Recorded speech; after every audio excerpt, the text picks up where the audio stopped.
귀희의 일본 괴담.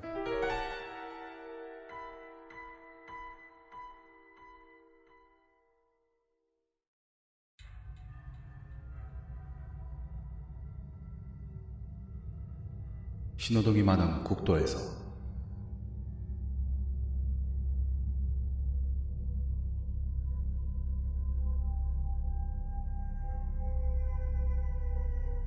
K씨는 겨울 어느 날 친구와 둘이서 남자끼리의 드라이브를 나갔다고 한다.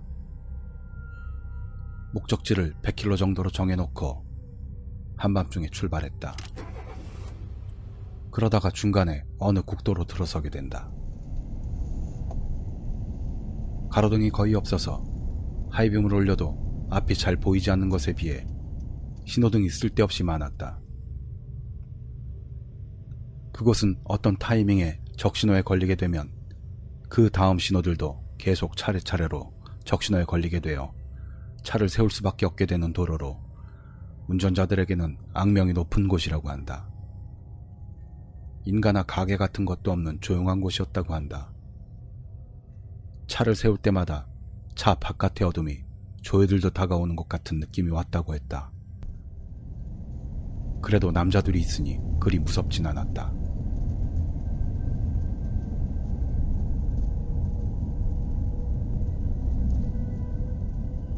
이것저것 잡담을 섞어가며 이야기를 나누고 있었는데 친구가 갑자기 급발진을 하면서 엄청난 속도로 적신호 지역을 벗어나는 것이다.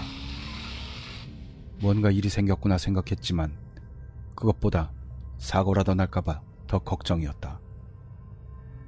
K씨가 너무 속도를 내지 않게 제지를 해도 친구는 한마디 답도 안 한 채로 풀엑셀을 밟은 채 5분 정도를 달리다 편의점이 나오자 그 주차장으로 진입했다. 도망치듯이 차에서 내려 편의점으로 들어가는 친구의 뒤를 따라 들어가자 친구는 겁에 질린 모습으로 상황을 설명하기 시작했다. 친구는 몇 번째인가의 신호등에 멈췄을 때 문득 횡단보도의 신호등 아래에 뭔가 있는 것을 발견했다고 한다. 성인 남녀와 그 사이에 서 있는 어린아이. 부모와 자식이라고 생각되는 일행이었다. 그런데 차가 멈춰 있는데도 그들은 도로를 건널 생각도 않고 그냥 멍하니 차를 바라보고만 있었다고 한다. 거기다 한겨울에 걸맞지 않게 얇은 옷을 입고 있었다. 기분 나쁘게 생각되었지만 친구가 그 사람들의 존재를 눈치챈 그 시점에서 신호가 푸른색으로 바뀌는 바람에 차를 출발시켜서 그다지 마음에 둘 여유도 없었다. 그리고 다시 한 번의 적신호. 그곳에는 다시 그 가족이 있었다. 이번엔 바로 오른쪽에 있는 보도에 서서 자동차와 같은 방향으로 서 있었는데 차의 바로 옆이었다. 너무나 아까와 똑같은 모습이라서 운전자들에게 경고하기 위한 간판 표식은 아닐까 할 정도의 생각이 들었다. 그러나 그게 아닌 것을 곧 알게 된다.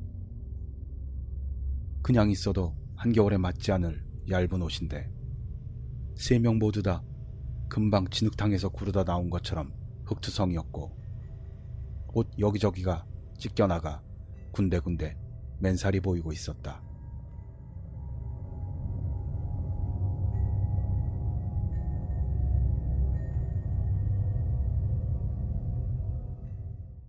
다시 한번 출발.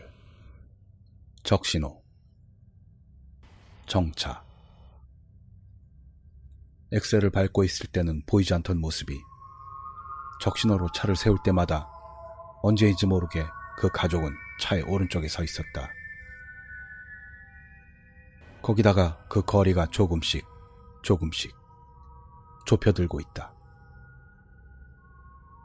이번에는 보도에서 내려와 차도로 나와 있었다. 신발도 신지 않은 맨발은 발가락 하나 꼼지락대지 않았지만 분명한 것은 이제 자동차 쪽을 향하고 있는 것이다. 이러다간 큰일 난다. 친구는 여기서 급발진을 시도한다. 그 후 여러 개의 신호등을 빨간불에 걸리지 않고 빠져나오지만 마지막 신호등은 거의 빨간불에 걸릴 뻔했다고 한다. 그 순간 친구는 문득 옆눈으로 그 가족이 차 안을 들여다보고 있는 것을 보게 된다.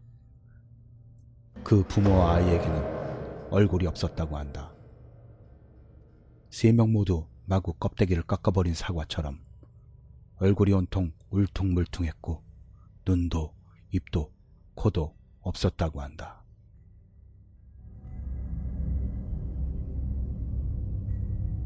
그 다음은 K씨가 알고 있는 그대로 편의점 주차장으로 들어온 것이다.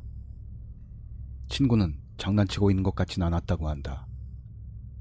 빨리 이곳을 벗어나는 게 좋지 않겠냐는 K씨의 제안에 친구는 멈출 때마다 점점 다가왔다니까. 지금 차로 돌아갔는데 만약에 뒷좌석에 앉아있으면 네가 책임질 거냐? 라고 맞받아쳤다.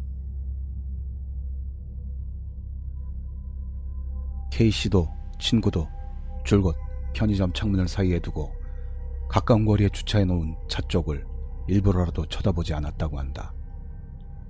해가 뜰 때까지 편의점 판매대의 잡지들을 들었다 놨다 읽어대는 두 남자들 때문에 알바생은 졸지도 못하고 상당히 곤혹스러워 보였다고 한다.